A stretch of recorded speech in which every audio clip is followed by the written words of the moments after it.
Hey guys, how's it going? Michael Troy here. Today we're looking at Crisis on Infinite Earths number 7 facsimile edition from DC Comics. The end of Supergirl, the classic cover of her cousin Kal-El holding her war-torn body on the cover. So iconic, so amazing, so legendary. George Pérez, the late, great, one of my favorite comic book artists. Cannot wait to share it with you guys. Subscribe to my channel if you haven't already. Hit that like button and let's get right into it.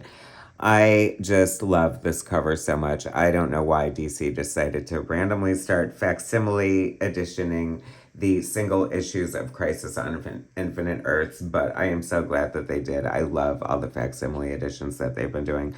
The cover looks a little off, doesn't it? Like maybe it was cut weird or just the way it was bound. I don't know what's happening, but the printing is not my favorite or anyone's favorites.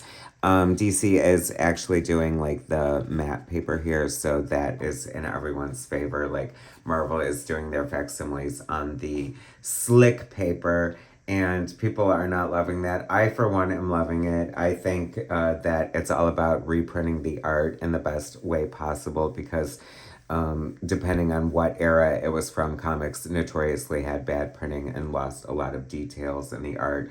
Crisis specifically suffered from being printed in the flexographic era, most notably the first 2 issues. George Pérez was so upset when he saw how poorly it was printed that he almost quit the series on the spot.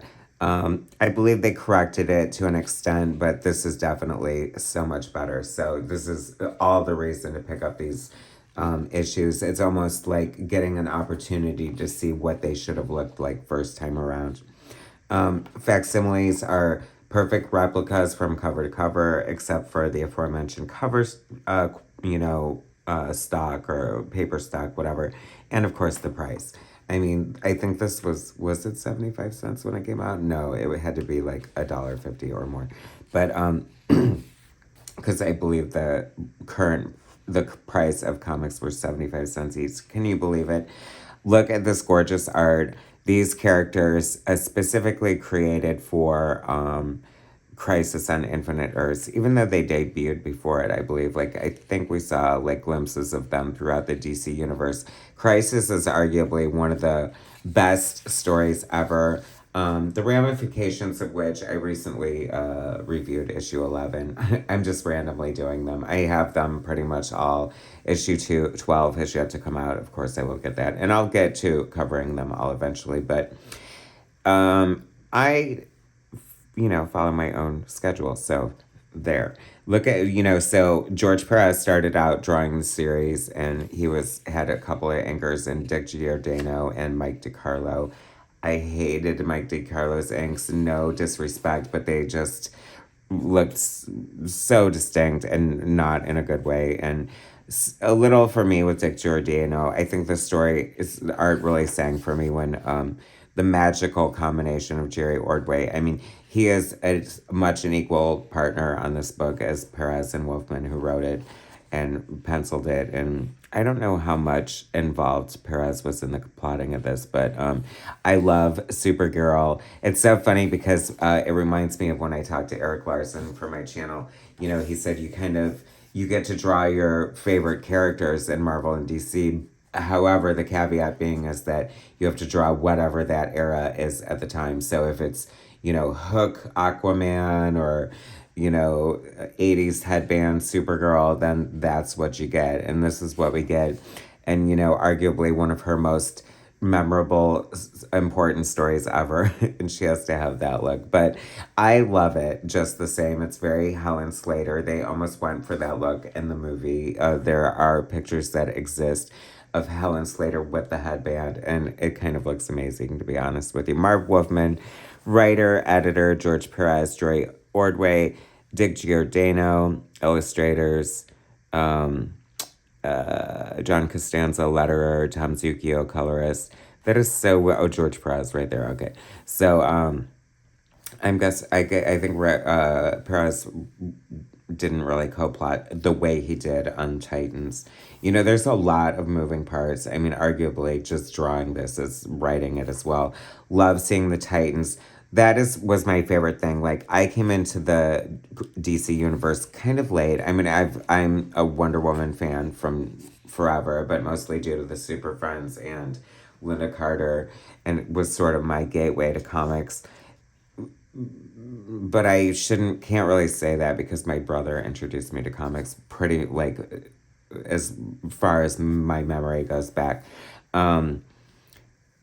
But I don't even know where I was going with that. But I just loved. Oh, okay. So I'm coming into the DC universe as like a regular comics reader because of Teen Titans, and then Crisis happens, and I'm loving like Infinity Inc. and Batman and the Outsiders, and even as a new reader, as exciting and fun as Crisis was, and some of the good stuff that came out of it, like, Frank Miller's Year One and Justice League International, which arguably I feel could have existed without Crisis. Crisis screwed everything up. I think everyone can argue or not argue with that to an extent, right? Look at all this Kirby crackle. I love the classic. I feel like people are too soon forgetting about George Pérez. You know what I mean? He is one of the best, most classic comic book artists ever. Like, he definitely influenced me. He made me want to draw comics. I was a Pérez clone for the longest time.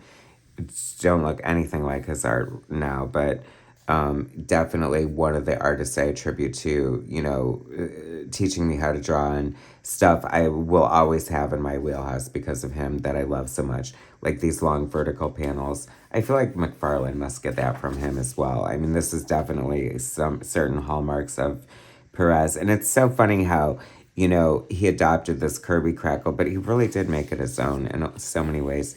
This is so beautiful, the Ordway Pérez combination. Don't sit on Jerry Ordway. There's nobody like him. You know what I mean? I think of his pairing with John Byrne and the Fantastic Four, and he's so distinct, yet he did such a great job. I feel like that's what, like, such a classic, great inker does, and he's such a great penciler in his own right with Adventures of Superman, the aforementioned Infinity Inc. This is beautiful, like this texture, and I love the color holds. This is before computer coloring. They're getting a little fancier. They can do a little more with the flexographic, I think.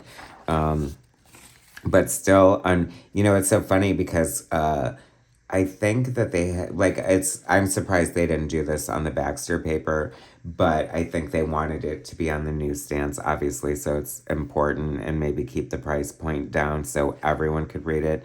Now that I'm thinking about it, that sort of rings true for me, because it'd be a shame to, like, outprice people into reading it and have it available only at comic shops. Even it's such a weird turn, right?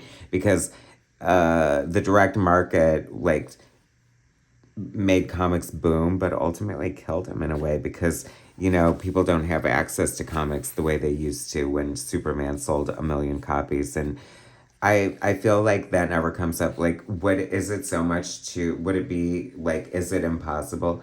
If somebody has this sort of market knowledge and would like to sound off in the comments, I feel like the answer is to get back into 7-Eleven, get back in the grocery stores, bring back the spinner racks, put them in the movie theaters. When a kid leaves, the latest Captain America movie, aside from not wanting his money back, just kidding, I haven't seen it and I don't know. But it's so funny because you can immediately see when George or Dick Giordano comes into the inks, there's like none of that great like texture, that, what do you call it? And I've really been just yakking about other stuff as I flip through this. Look at this gorgeous double page spread.